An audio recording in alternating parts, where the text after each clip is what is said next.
kemudian Ibu akan membagikan tugas ya untuk kalian, tapi tugasnya ini berkelompok. Bagikan dulu ya. Ini untuk kelompok 2. Kalian kelompok 2 ya.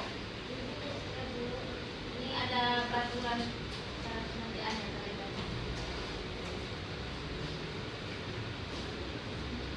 Ibu akan memberikan waktu 10 menit untuk kalian menjawab pertanyaan ya. Nanti kalau yang udah siap angkat tangan ya biar maju siapa yang duluan. Nah, jadi udah ada yang dapat jawaban belum? Udah, Bu. Nah, jadi kelompok 1 dulu ya yang maju. Maju Nova.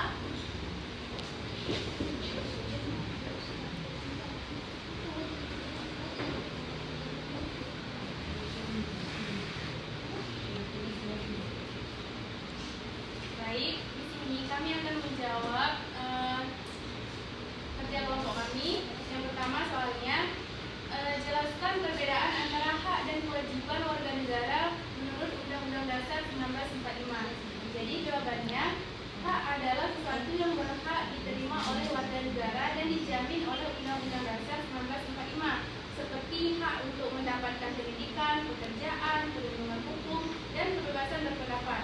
Sementara itu, kewajiban adalah sesuatu yang harus dilakukan oleh warga negara sebagai tanggung jawabnya, misalnya menaati hukum, membayar pajak, menghargai hak orang lain, dan ikut serta dalam usaha bela negara.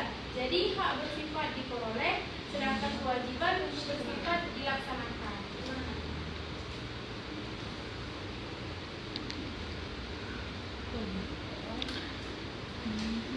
Saya akan menjawab pertanyaan nomor 2, yaitu mengapa hak dan kewajiban harus berjalan seimbang dalam kehidupan bernegara.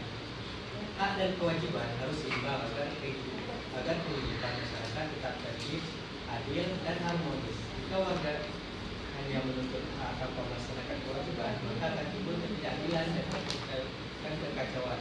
Sebaliknya, jika warga hanya dibebani kewajiban tanpa melaksanakan hak, maka negara tidak memenuhi tanggung jawab konstitusionalnya.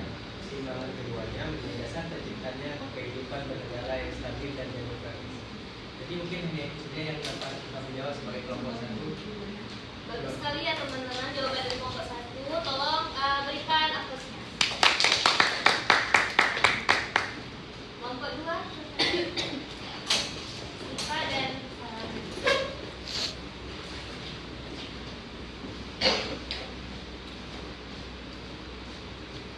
Saya akan menjawab pertanyaan nomor 3. Berikan contoh penerapan kewajiban menaati hukum dalam kehidupan sehari-hari.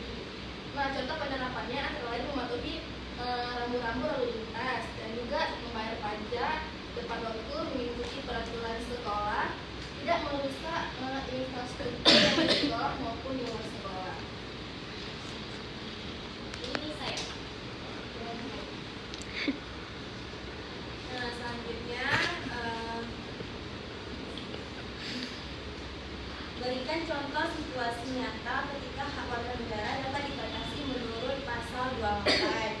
Jadi itu dapat diatasi dengan contoh situasi pembatasan hak antara lain ketika seseorang ingin menyampaikan pendapat di muka umum tetapi harus mengikuti aturan seperti tidak mengganggu ketertiban umum atau tidak menyebarkan ujaran kebencian.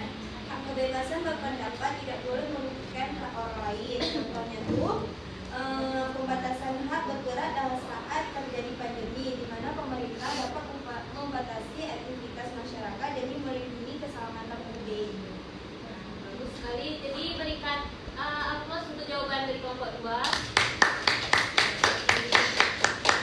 Selamat kelompok 3 ya. Yang teladan itu.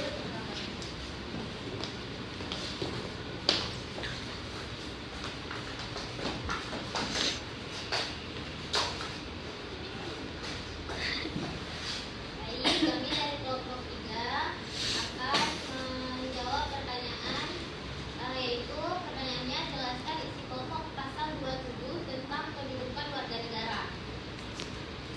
Jadi jawabannya ialah pasal 27 Undang-Undang Dasar 1945 menegaskan bahwa seluruh warga negara berkedudukan sama di hadapan hukum dan pemerintah tanpa terkecuali.